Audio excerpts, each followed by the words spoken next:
I left my kid in your garage. Looking at the message from my sister-in-law on my phone, I was shocked. This was because, at that time, my husband and I were on a trip to Hawaii. Furthermore, the message continued, "Please take care of her until the winter break is over." Reading that, I felt a chill down my spine. I remember her child was still just 2 months old. Moreover, our region is extremely cold and gets heavy snowfall every year. I need to contact her at once. However, no matter how many times I tried calling her, I couldn't get through. Concluding that her child's life was in danger, we decided to have the police protect the child. But by the time the police arrived, it was already too late. This story goes back about a year ago. Hey, Lucy, do you and Brian not have children yet? Nicole, my sister-in-law, who is 3 years younger than me, is a freewheeling woman known for her blunt way of speaking. Well, if the timing is right, we'd like to have children eventually. But you are already 30 years old, right? It would be better to have children sooner. Isn't Brian bad at making babies? She said mercilessly, even to her brother who is 6 years older than her. I often found myself smiling wryly at her. What about you, Nicole? Aren't you going to get married? Not thinking about it for now. I'm not interested in kids. She was crunching on crackers with a carefree attitude. These crackers are delicious. Where did you find them? Make sure you have them ready for me next time I come. Watching her stuff the leftover snacks into her bag to take home, I felt that the recent youth were brazen, or perhaps they just had initiative. Then one day, I received a sudden message from her. I've decided to get married. I want to introduce him to you, so please come to my parents' house. I wonder what kind of person has captured her heart. Talking with my husband, I headed to the in-laws' house. Then, I was surprised again to see the man sitting next to her. She had brought someone about the same age as my father-in-law. He was as old as 52 years old. I thought, twice her age. We were taken aback, but the man had a very serious look. We are considering marriage. Even more concerning than that, however, is Nicole. Sitting next to him playing with her smartphone and not listening to the conversation. After he left.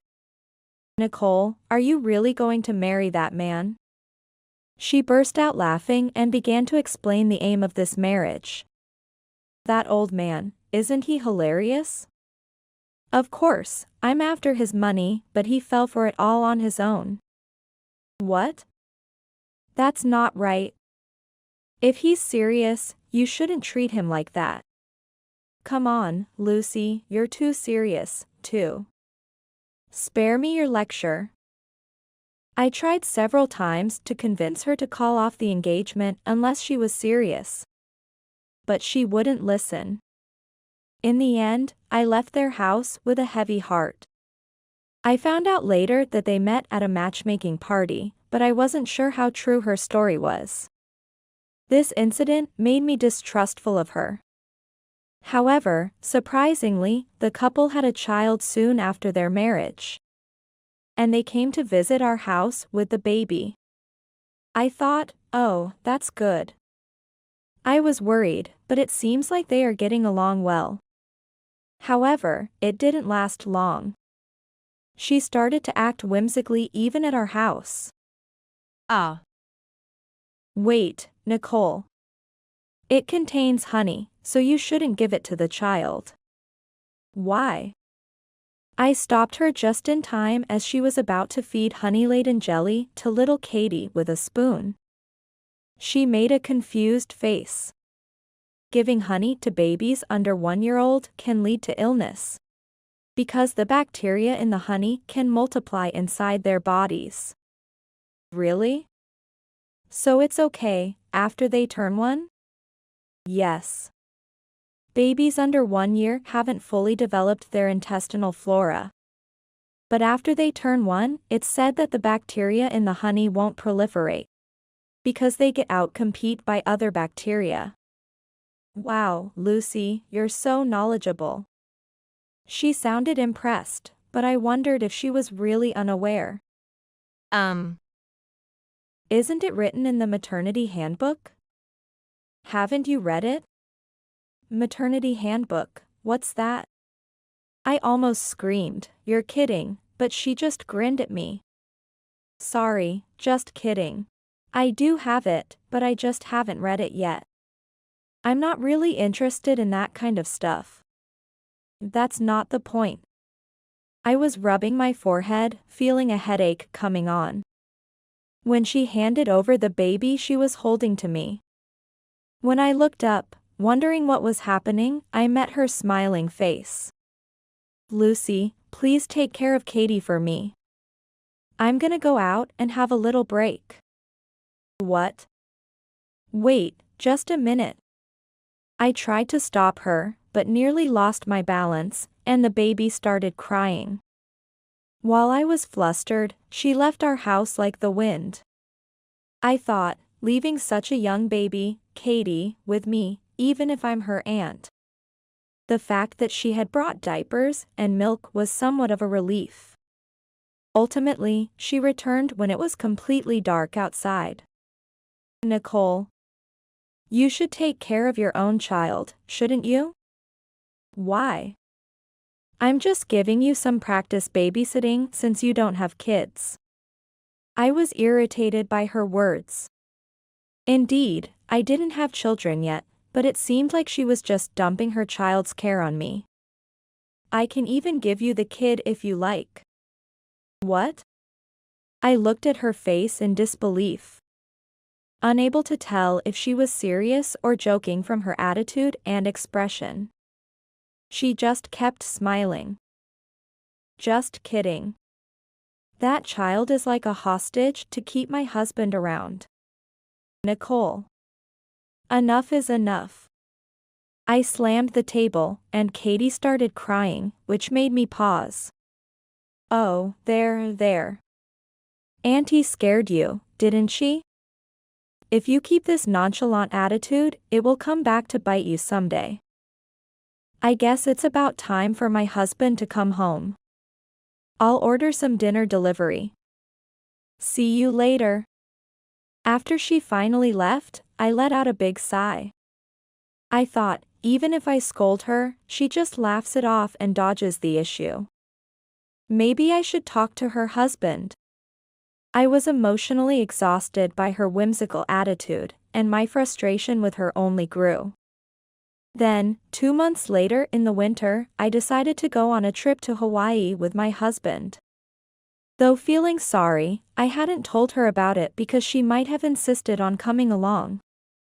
I thought, the last thing I want on a vacation is to be burdened with taking care of Katie. To save battery, I turned off my phone while on the plane. Some airlines have seats where you can charge your devices. But we were using a budget airline, so charging was not an option. When we arrived in Hawaii, we were greeted by the refreshing breeze and the sound of Hawaiian folk music. Seeing the Kamehameha statue, we truly felt the excitement of being in Hawaii. And my husband and I got so thrilled. However, that feeling was shattered by Nicole again. After deciding to take a break, we checked into the hotel we had reserved. And I finally turned on my smartphone. There, I saw a string of messages from her. I thought, what now, Nicole? Reluctantly, I opened one of the messages, which revealed her frightening action. Lucy, I left Katie in your garage. I went blank, thinking, what? She had even added, please take care of her until the winter break is over. Chilling us to the bone as we read it. Just as it had started to snow in our region. There was no way a 2-month-old baby could stay warm in a garage on her own. The outcome was foreseeable. What should I do? I need to contact her. However, no matter how many times I called her, I couldn't get through. All I got was an automated message saying, "I'm currently unable to take your call." As a last resort, I contacted the police and asked them to protect the baby. Then, my husband and I hastily bought tickets to return home from Hawaii. I thought, what is she thinking, leaving a small child in a cold garage? We had to cut our trip short, but that was the least of our concerns. I was furious with Nicole. However, the report from the police waiting for us back home was unexpected. They reported, no baby was found in the garage. I thought, is this some kind of prank by her? But what's the point of doing such a thing? Since I hadn't told her about going to Hawaii, it seemed unlikely that this was harassment to disrupt our trip. Well, with her whimsical nature, nothing she might do would surprise me. But something didn't sit right. As we pondered this, we received a call from a certain person. This person revealed that Nicole had indeed left the baby in the garage. And we learned why she had left the baby at our house. And that the baby had already passed away by the time anyone realized. I thought, I can never forgive her. I resolved to take action against her. First, we met with the person who had contacted us. After exchanging information, we finally understood what she was up to and her intentions. After multiple attempts to contact her, she finally answered the phone, sounding exasperated. "Nicole, where are you after leaving the baby? Don't care where I am. Do you realize what you've done? The baby isn't coming back." She was apparently unaware that we had gone on a trip to Hawaii. Hearing that the baby would not return, she became flustered. "Lucy, it's not like that. I didn't mean for this to happen." I interrupted her excuses and simply said, "Anyway, come to our house," then hung up. An hour later, a pale-faced Nicole arrived at our house. "What do you mean? Katie isn't coming back?" "Well, she was a bit cold, but now she's completely fine." Relieved, but at once she turned and snapped at me in an accusing tone. "What? You mean, she's alive? Don't scare me like that. The fact that she's never returning to you remains true." "Huh? I don't understand." While she showed confusion, she still smirked, desperately trying to assert her superiority. "Where were you after you left Katie?" "It doesn't matter where. Where is she? If you don't return her, I'll sue you." "You couldn't possibly say you were away on a cheating trip, could you? Stop saying such irresponsible things." Although her tone was strong, her face seemed to scream, "How did you know?" "Unfortunately, I have plenty of evidence." As I smoothly placed the photos on the table, she covered her mouth in shock. Indeed, the photos showed her cuddling on her sofa with a man who was not her husband. Moreover, there was a video of her affair partner saying, "Nicole, I love you," as he leaned over her. With such decisive evidence spread out on the table, she was trembling, perhaps out of anger or panic. "When did you take these pictures? I'll sue you. It's me who took them." Hearing the voice of an unexpected person, she quickly turned to the voice. Standing there was her husband, glaring at her. Surprised, she nearly jumped. "You're young. So I tried to understand that you have different values and ways of thinking. But I never thought you would start something with your lover in our own home. It's not what it looks like, this is. Even after seeing these photos and videos, you still won't admit it? Then explain it to me in a way I can understand." He was livid as he confronted her. She had no idea that her husband had installed cameras and listening devices in the house. Tears were in her eyes. It turned out he had suspected her of cheating for some time and had been gathering evidence. Just when he was thinking of talking with her, he recorded her making plans over the phone to go on a trip with her lover. She had lied, saying she was going on a trip with friends and taking the child. She had intended to leave the baby at our house while she was away. But at that time, we were in Hawaii. However, thinking I was out shopping, she left the baby, Katie, in our garage.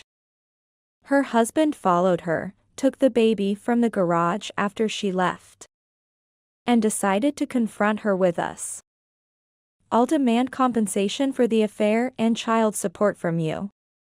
I can't trust you with Katie. Wait. Please, forgive me. I don't have any money. He looked down at her coldly as she desperately clung to his feet. You'll make amends, even if you have to go into debt. No way.